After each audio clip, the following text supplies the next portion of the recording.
Good afternoon. Got a beautiful 2022 1320 edition. We installed the supercharger in 22 when this car was brand new. Spanking new. Yeah, it's only got 3,020, 32. Yeah, 32, 31. 40 or yeah, something like that. Yeah, numbers. Anyway, we just added long tube headers and high flow cats to it. Still hooked up to the exhaust system that was on the car. No other upgrades, nothing else. Just put the headers on it and retuned it, of course, for the headers. And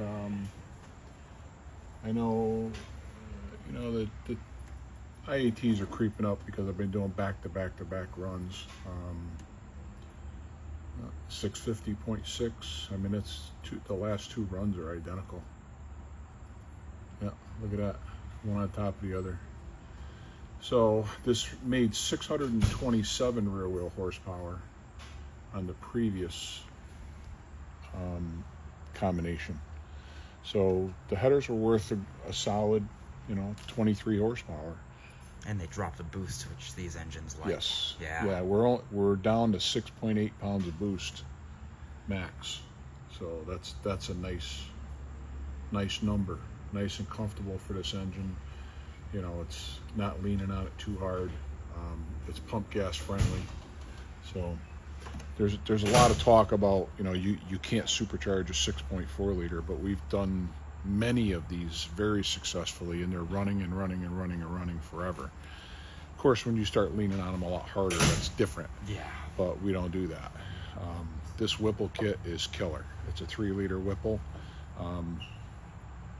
And as I understand it, they've actually upgraded it even again. I think they have. I think they're on their Gen 6 Yeah. rotating assembly for the blower. But this now. is a badass blower, let me tell you.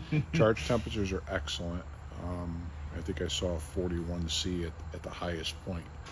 So that's pretty good.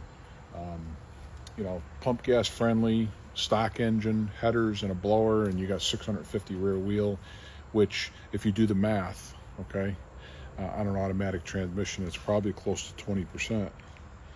So I'm not going to do that in my head. I'm going to use my little calculator.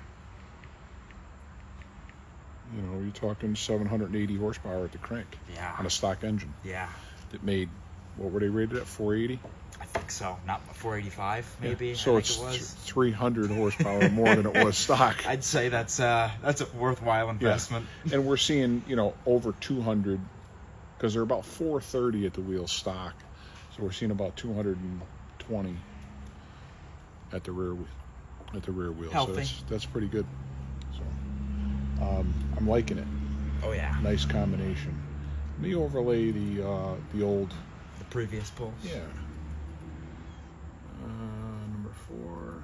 Boom. There you go. There's your gains from the headers. Pretty stout. The torque curve carries a little bit better too. Don't pay any attention to the boost lines because these are the old dyno. I was gonna say 15 pounds. That's no, a lot. That's the old forgot. dyno. Yeah, so that's right.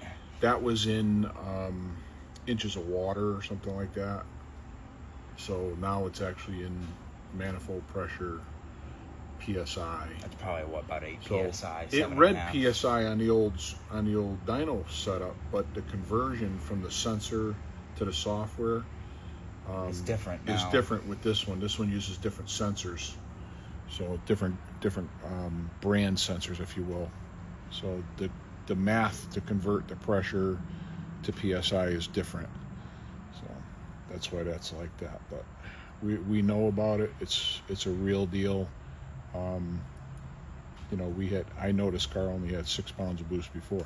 6-7 pounds, a little over 7. A little over 7, I think. Yeah. 7.5. So pretty good. 650 rear wheel.